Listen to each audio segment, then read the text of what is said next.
দ্বাদশ সাধু। নাতি: ককা দেউতা, আজি ভাগৰ সাধুটো শুনিবলৈ আহিছোঁ।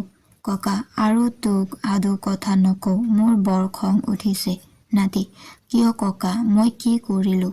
ককা: কি কৰিলোঁ? পোৱা মাৰৰ কথাৰ অবাধ্য হৈছিলি কিয়? প্ৰথমতে মাৰে চোন বৰ্তাৰ পৰা তামোল কটাৰীখন আনিবলৈ পঠিয়াইছিল, তই ধেমালিত মগন হৈ উঠি নগলি। তাৰ পিছত তই মিছাতে সৰু ভায়েৰক জোকাই আমনি কৰি কন্দুৱাইছিলি।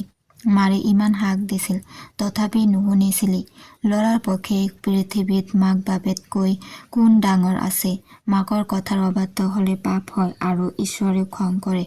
নাতি: মোৰ দুখ হৈছে ককা দেউতা, আজিৰ পৰা মই তেনে নকৰোঁ। দেউতা: আৰু আয়ে যি হুকুম দিয়ে তাকে কৰিম।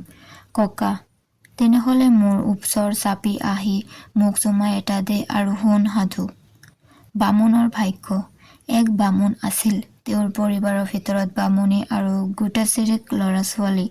বামুণৰ বৰ দুৰৱস্থা, ধন সম্পত্তি বা ধান চাউল একো নাই।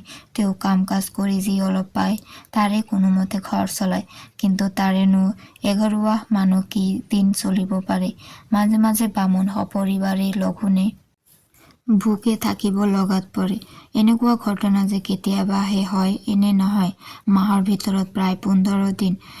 বামুণে দুখ বেজাৰৰ সীমা নাই। এদিন বামুণে গিৰিয়েকক কলে, এটা কথা কৰাচোন, এদিন বিধাতাৰ তালৈকে যোৱাচোন। বিধাতাক সোধাগৈ আমাৰ কপালতনো তেওঁ আৰু দুখকেহে লিখিব পায়নে? এই কথা শুনি বামুণেও কলে, এৰা ভাল কৈছা, কাইলৈকে যাওঁ। বিধাতাইনো আমাৰ কপালত কিয় ইমান দুখ লিখিছে তাকে সুধি চাওগৈ। এইদৰে বামুণীয়ে কথা বতৰা হৈ বামুণে বিধাতাৰ ওচৰলৈ যোৱাকে ঠিক কৰি দুষ্ট কষ্টে সেই ৰাতিটো কটাই ৰাতিপুৱা গা ধুই জলপান এটা খাই আৰু পিঠাগুড়িৰ টোপোলা এটা কাষলতিৰ তলত লৈ বিধাতাক বিচাৰি যাবলৈ ধৰিলে। সেইদৰে গৈ থাকোতে বামুণ কিছুমান দূৰত এহাল মহে যুঁজ কৰি থকা দেখিলে আৰু সিহঁতৰ ওচৰ পোৱা মাত্ৰকে মহহালে যুঁজিবলৈ এৰি বামুণ কলৈ যায় সুধিলে। বামুণে বিধাতাৰ ওচৰলৈ যাওঁ বোলাত মহহালে কলে, তেনেহলে আমাৰো একেষাৰ কথা সুধিবচোন। আমাৰ আজি উপজীৱৰ কতদিন হ'ল, সেই দিন ধৰি এই একেডোখৰ ঠাইতে আমি যুঁজিবলৈ লাগিছো, তথাপি কোনোমতেই আমাৰ যুঁজখন ভগা নাই। ইয়াৰনো কাৰণ কি? বিধাতাক সুধিবচোন। বামুণে বাৰু বুলি আকৌ যাবলৈ ধৰিলে। এইদৰে গৈ থাকোতে বামুণে কিছুমান পৰৰ মূৰত এজোপা আম গছ পালেগৈ। বামুণে যোৱা দেখি গছজোপাই দেও কলৈ যায় বুলি সোধাত বামুণে বিধাতাৰ ওচৰলৈ যাওঁ বুলি কলে। সেই কথা শুনি গছজোপাই কলে, অনুগ্ৰহ কৰি মোৰ হৈও দুষাৰমান কথা বিধাতাক সুধিবচোন। মোৰ ইমান আম হয়, তথাপি তাৰ এটা আমো মানুহে খাওক চাৰি এটা চৰাইয়েও নেখায়। ইয়াৰনো কাৰণ কি? বামুণে আৰু সুধিম বুলি আকৌ যাবলৈ ধৰিলে। সেইদৰে গৈ গৈ বামুণে এখন নৈ পালেগৈ, কিন্তু তাত নাও দুনি একো নাই, মাত্ৰ এটা ঘৰিয়াল পানীত উপঙিব লাগিছে। বামুণক দেখি ঘৰিয়ালে বাপু দেও কলৈ যাবা যায় বুলি সোধাত বামুণে কলে, বিধাতাৰ ওচৰলৈ যাবলৈ আহিছো, এতিয়া এই নৈখন পাৰ হৈ যাওঁ কেনেকৈ? এই কথাত ঘৰিয়ালে কলে, যদি মোৰ সৌ এটা কথা বিধাতাক আপুনি সোধে, তেনেহলে মই আপোনাক পিঠিতকৈ পাৰ কৰিব পাৰো।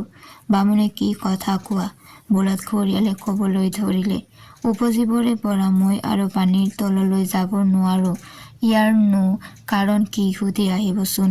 বামুণে বাৰু বোলাত ঘৰিয়ালে বামুণক পিঠিত তুলি লৈ নৈ পাৰ কৰি দিলে। বামুণে নৈৰ পাৰতে টোপোলা মেলি পিঠাগুড়ি এগাল উলিয়াই লৈ খাই আকৌ যাবলৈ ধৰিলে। সেইদৰে গৈ বামুণে বিধাতাৰ ওচৰ পালেগৈ। বিধাতাই বামুণক অহাৰ কাৰণ সোধাত বামুণে নিজৰ দুখ দুৰ্দশাৰ কথা ভাঙি পাতি কলে। তাৰ পিছত বামুণে আগৰ কথা মতে কলে, বাটত আহোঁতে এহাল মহৰ যুঁজ লাগি থকা দেখিলো, একোটিকালে সিহঁতৰ যুঁজ নেভাগে, ইয়াৰ কাৰণ কি? বিধাতাই কলে, সিহঁতৰ যুঁজ লগা ঠাইডোখৰত একলহ ৰূপ আছে, সেই ৰূপ কলহ তুমি খানি লৈ গলে সিহঁতৰ যুঁজ ভাগিব।